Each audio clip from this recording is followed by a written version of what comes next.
जो दिल्ली में जंतर मंतर पर धरना प्रदर्शन कर रहे हैं, उस धरना प्रदर्शन का हम सभी लोग समर्थन करते आ रहे हैं और हम लोग लगातार ज्ञापन दे रहे हैं। अभी 30 मई को हमारा चौथा ज्ञापन गया है और ये ज्ञापन महामहिम राष्ट्रपति को गया, माननीय प्रधानमंत्री महोदय को गया, माननीय रक्षा मंत्री जी को गया, माननीय वित्त मंत्री जी को गया और हमारे जो ज्ञापन गए इसके अलावा पूरे इलाहाबाद से ही नहीं बल्कि पूरे भारतवर्ष से कई संगठनों के ज्ञापन गए हैं और वहाँ हजारों हजार पत्र इकट्ठा हो गए। तो पत्रों पे जो कार्यवाही वो लोग अपना विभागीय सोचते हैं, करते हैं, वो इलाहाबाद की हमारी वीर सेनानी संस्था के कार्यालय में डाक से ये पत्र आए हैं। प्रधानमंत्री कार्यालय से कल वहाँ कोई महिला सचिव ने फ़ोन करके ईमेल में जो ये लेटर डाला था उसको पढ़ के बताया और पूछा कि आप क्या इससे संतुष्ट हो, तो वो संतुष्ट होने लायक जवाब नहीं था। तो मैंने कहा मैं सेटिस्फाई नहीं, हम इस पर पुनः पत्र लिखेंगे या प्रधानमंत्री कार्यालय से डाक से जब पत्र आएगा तो हम उसका प्रॉपर जवाब देंगे।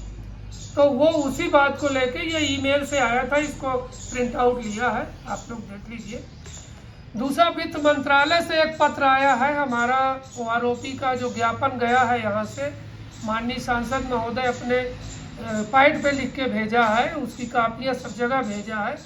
तो उन्होंने रक्षा मंत्रालय से जवाब मांगा है कि हमने आपको बजट दिया है, वो बजट को आप किस तरह से बांटे हैं, क्या क्या तरीका अपनाए हैं, बार बार हमारे पास ज्ञापन आ रहा है, तो आप इसमें क्या कर रहे हैं। तो वो जवाब मांगा, उसी का लेटर की कॉपी आई है। तो कहने का मतलब ये है कि जो ये धरना प्रदर्शन चल रहा है, जो हम लोगों को ज्ञापन जा रहा है, वो कहीं ना कहीं सरकार के जहन में आ गया है। सरकार के अंदर सचिवालय स्तर पे इसकी छानबीन हो रही है, बातचीत हो रही है और इसका क्या निष्कर्ष निकल सकता है इसके बारे में अंदर अंदर मंथन गोपनीय हो रहा है, जिसको अभी हम लोग ज्यादा नहीं जान रहे हैं, उजागर नहीं। लेकिन ये बात मान के चलिए कि जब किसी चीज की कोई आवाज निकलती है तो निश्चित रूप से वो आवाज कहीं ना कहीं चोट मारती है। तो हमारे 28 लाख जो पूर्व सैनिक हैं पूरे भारतवर्ष में, उनकी आवाज धरना प्रदर्शन के माध्यम से, पत्रों के माध्यम से और पूरे भारतवर्ष में हर जनपद में ज्ञापन देने के माध्यम से जो हम लोग प्रदर्शन करते हैं, उन सब के वजह से कहीं ना कहीं उसका एक असर पड़ा है और उस असर के वजह से उस पर विचार मंथन हो रहा है। इसलिए हम बिल्कुल हताश ना हो, निराश ना हो और पूरी तरह से संजीदगी के साथ लिखा पढ़ी करते रहें, मीडिया में अपनी बात डालते रहें और धरना प्रदर्शन 28 तारीख को नया लोकसभा का उद्घाटन था, उसके परिप्रेक्ष्य में आरएएफ जाके हम लोगों को वहाँ जो धरना में थे उनको ज़बरदस्ती गाड़ी में बैठाल के और पुलिस लाइन ले गए, उठाने का प्रयास किया। पहलवानों का तो पूरी तरह से उठा ले गए, बंद करा दिया। तो चूंकि उस दिन एक अकेजन था तो मजबूरी थी, वो सब हटा दी। लेकिन वो अकेजन होने के बाद हमारे लोग माने नहीं, वहाँ जा करके फिर रुके, बैरिकेटिंग के बाहर वही जाके बैठ गए। यानी कहा कि हमारा 100वां दिन है, ये जीरो नहीं जाएगा, हम 100 दिन पूरा किए हैं और आगे ये चलेगा, चाहे हम जहाँ बैठेंगे। हमारे देश के पूर्व सैनिक न पीछे हटे हैं न हटेंगे।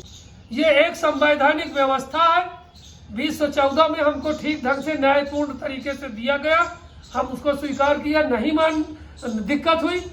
जो रिवीजन किया इसमें जो डिफरेंसेस कर दिया उसी को सही करने की बात कह रहे हैं। इसलिए हम किसी राजनीतिक पार्टी को वहाँ धरना प्रदर्शन से नहीं बुलाते। तमाम राजनीतिक पार्टियां, विरोधी पार्टियां प्रयास किया कि हम लोग इसको राजनीतिक मुद्दा बना दें, लेकिन हमने कहा नो, हम सैनिक हैं, देश सर्वोपरि है, हम देश के खिलाफ कोई ऐसा षड्यंत्र या कोई कार्य नहीं करना चाहते कि हमारे सैनिकों का मनोबल गिरे या हमारे देश में कोई अंदरूनी कलह पैदा हो। हम संवैधानिक तरीके से अपनी बात करेंगे और वही बात करते रहेंगे। अगर ये बातें नहीं मानी जाती तो हमारा अगला विकल्प हाई कोर्ट और सुप्रीम कोर्ट खुला हुआ है।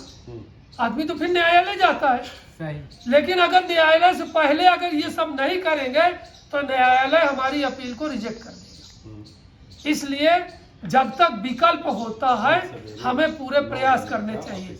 1 बार 2 बार 3 बार 4 बार हमने चिट्ठी लिख दी और 100 दिन पूरे कर दिए और आगे भी उसको करते रहने का एक संकल्प है। तो ये सब चीज़ों से ये जाहिर होता है कि सरकार कहीं जिद पे अड़ गई या कहीं न्याय के विपरीत या अपने आदेश को संशोधित न करने के बजाय उसको पक्का पत्थर की लकीर मान करके चल रहे हैं, जो गलत है। और जब हम इसको न्यायालय में जाएंगे तो न्यायालय इसको तराजू में तौल करके न्याय देगा और तब सरकार को मालूम होगा कि पूर्व सैनिकों की मांग तो जायज़ थी, हम कहीं गलत कर दें। तो वो दिन उनके लिए ना आवे, उसके लिए हम सब पूर्व सैनिक मौका दे रहे हैं और पूरा मौका देंगे। अंत में न्यायालय जाएंगे।